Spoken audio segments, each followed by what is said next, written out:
आज मी दुबईत बसची वाट बघत होते. कडक ऊन अंगावर लागत होतं, घाम वाहत होता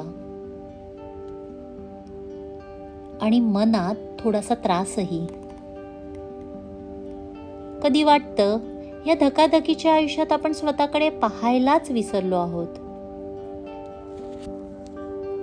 अंगावरचं ऊन हे बाहेरचं असतं, पण आतलं काय?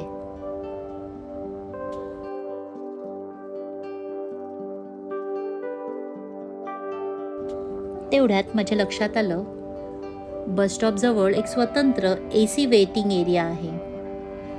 म्हणजे बस येईपर्यंत थोडा वेळ निवांत बसण्यासाठी गार जागा. मी आत गेले. काही सेकंदातच शांत वाटायला लागलं.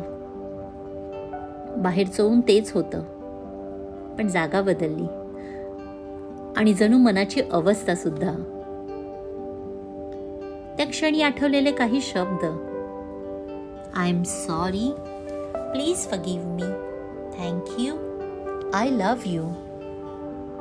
होपोनोपोनोचे शब्द, जे बाहेरच्या गारव्या इतकेच आतलं तापही थांबवतात. कधी कधी फक्त थोडं थांबणं लागतं. जागा बदलली, मन बदललं आणि मग माझी बसही आली. नवीन प्रवास सुरू झाला. पण खरं सांगायचं तर त्या दिवशी मनात एक वेगळाच शांतीचा प्रवास सुरू झाला होता, स्वतःकडे बघण्याचा. होपोनोपोनो मला सांगून गेलं, शांतता शोधायला फारसं दूर जायचं नसतं. ती आपल्या आत असते. फक्त थोडं थांबायचं असतं आणि स्वतःकडे वळायचं असतं. धन्यवाद.